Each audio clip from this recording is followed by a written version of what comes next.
Saya pernah mendengar Habib Abdul Qadir bin Ahmad Asghaf, ya. Di antara nasihatnya dia mengatakan, siapa yang khusyuk di dalam wudhunya, itu akan memudahkan dia khusyuk di dalam sholat. Siapa yang tidak khusyuk di dalam wudhunya, akan menjadi lebih sulit baginya untuk khusyuk di dalam sholat.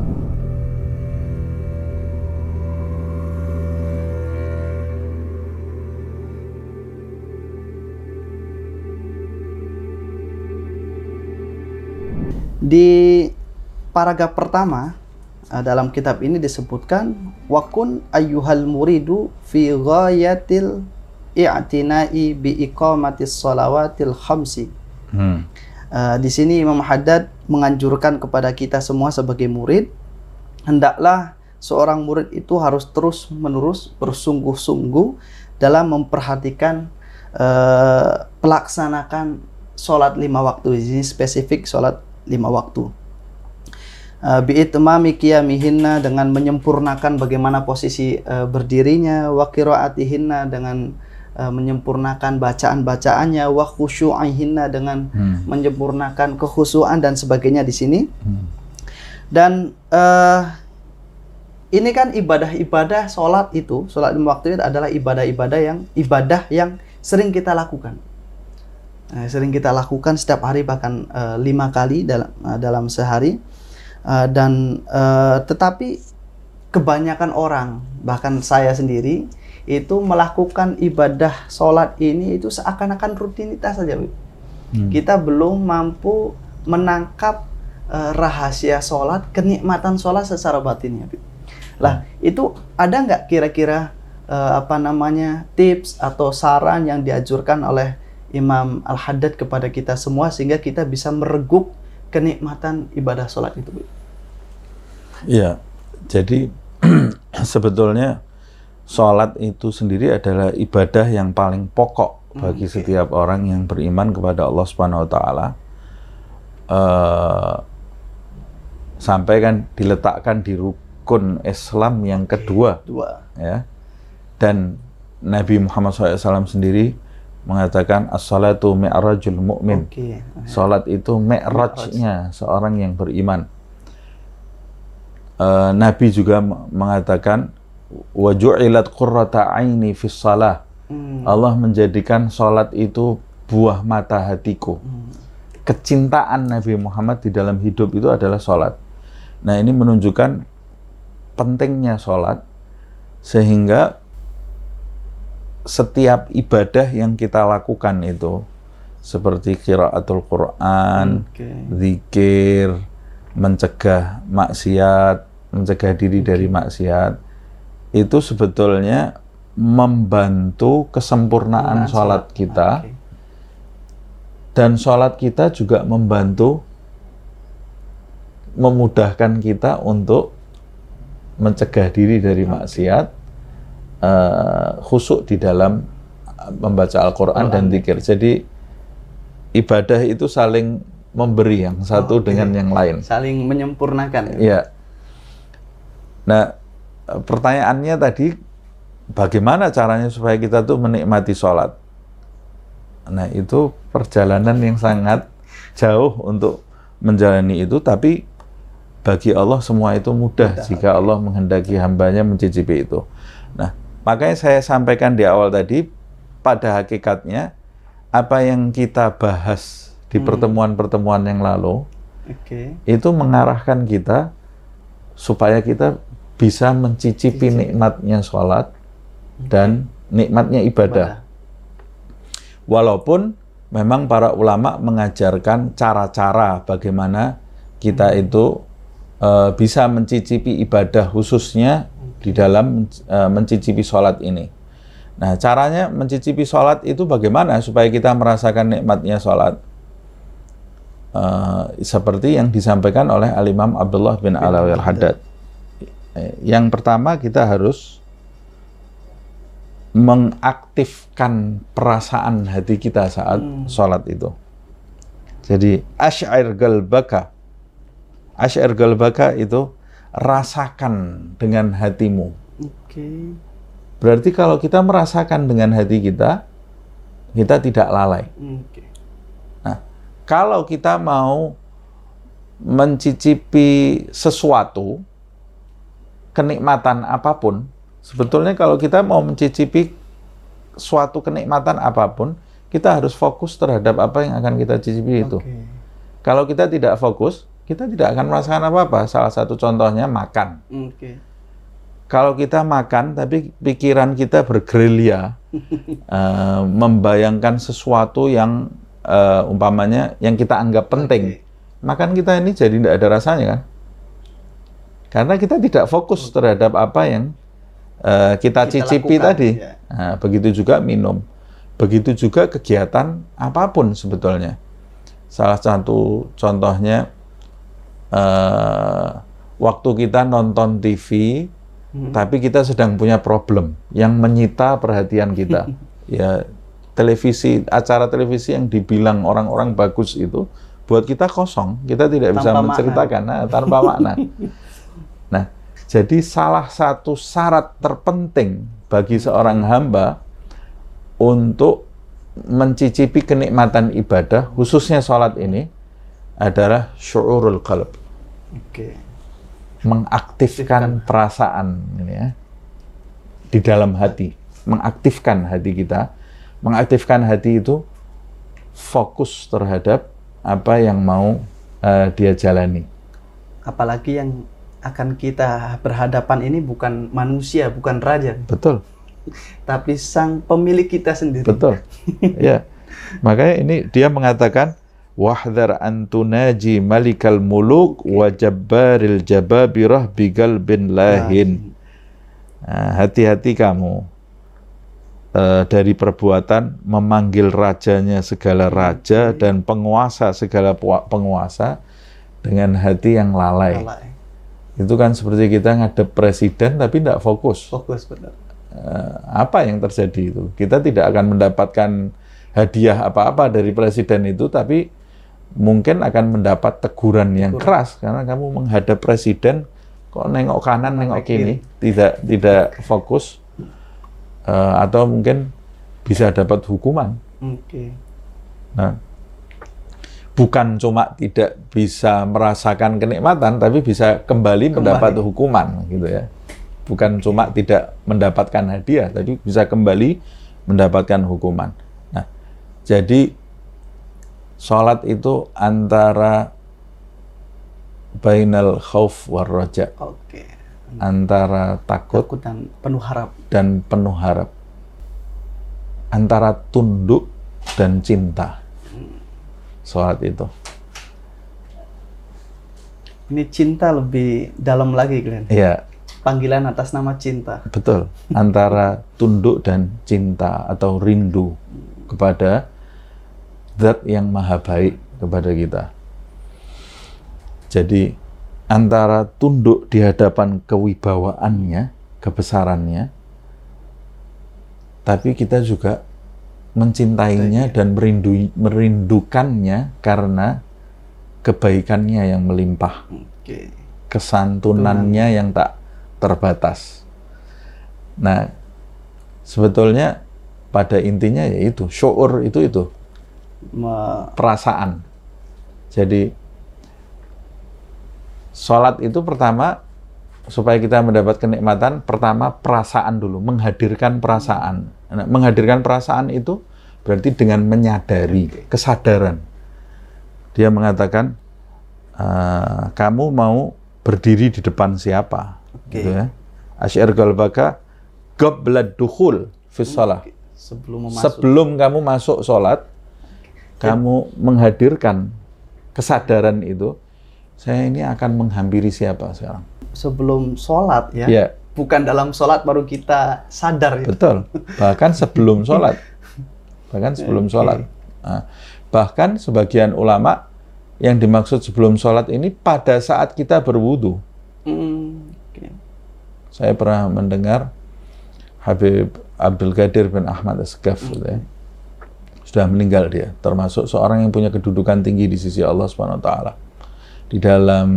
Di antara nasihatnya dia mengatakan, siapa yang khusyuk di dalam wudunya, itu akan memudahkan dia khusyuk di dalam sholat. Sholat. Siapa yang tidak khusyuk di dalam wudhunya akan menjadi lebih sulit baginya untuk khusyuk di dalam sholat. Jadi memang sebelum kita sholat harus ada muqaddimah yang Betul. harus kita jalankan. Betul. Itu saya mengingatkan saya ketika membaca salah satu kitab Imam Sya'rani, itu menulis kitab tentang Fathul Mubin. Itu di situ menjelaskan tentang rahasia-rahasia asror dari ibadah-ibadah kita, terutama ibadah sholat, zakat, puasa, haji, dan sebagainya. Di salah satu pembahasannya menjelaskan bahwasanya sebelum Anda sholat, hadirkan niat yang betul-betul murni bahwa sebelum Anda diciptakan, Anda sudah berniat terlebih dahulu. Bahkan niat sholat itu dilakukan seakan-akan Anda belum ada di dunia ini, Anda niatkan sampai di hari kiamat kelak. Sehingga setiap hari sebelum Anda hadir dan setelah Anda sampai hari kiamat itu, Anda merasakan ibadah sholat, terutama niatnya itu. Jadi ini memang para ulama kita itu ternyata menganjurkan banyak sekali muqaddimah. Gitu. Bahkan banyak yang dari guru-guru kami ketika sebelum sholat membaca Al-Ikhlas, An-Nas, kemudian membaca doa ya muqallibal qulub, tsabbit qalbi ala dinik. Itu mungkin salah satu cara supaya hati kita khudur itu. Betul. Ya. Bahkan Imam Ghazali di kitab Bidayatul Hidayah, setiap rukun wudhu itu kan ada doa-doanya. Jadi tidak lalai dari mulai wudhu. Imam Ali Zainal Abidin, rahimahullah, dia disebutkan di dalam salah satu kisah hidupnya itu, pernah suatu kali berwudhu, wajahnya pucat pasi saat berwudhu. Kemudian ditanya oleh salah satu sahabatnya, wahai Imam, apakah kamu sedang tidak enak badan gitu ya, sedang sakit kamu ini? Kata dia, enggak, saya tidak sakit. Tapi kenapa wajahmu pucat? Kata dia, apa kamu tidak sadar sebentar lagi kita akan menghadap siapa? Kita akan menghadap rajanya segala raja.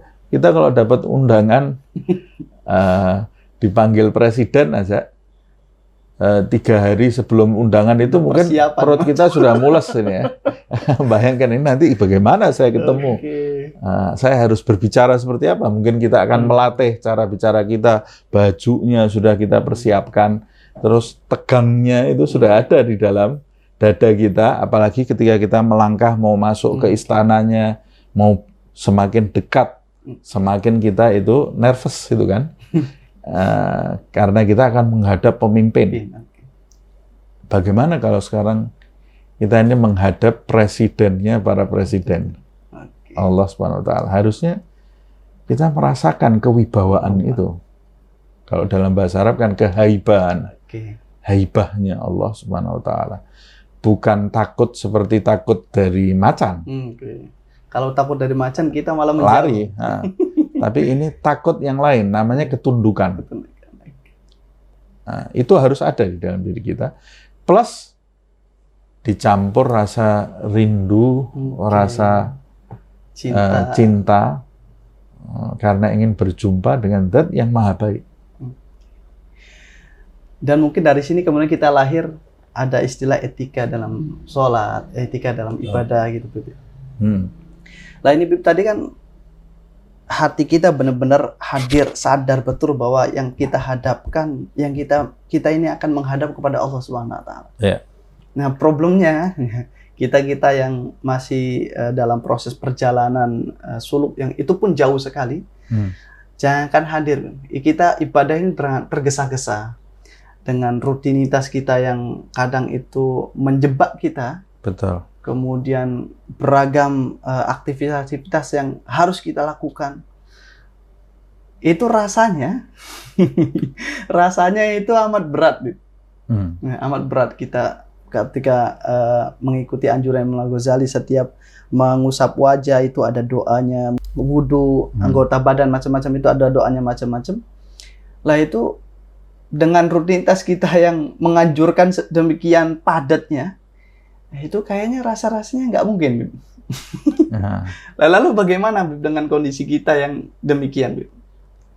Ya paling tidak kalau tidak sanggup berdoa seperti doanya Imam Ghazali, Oke.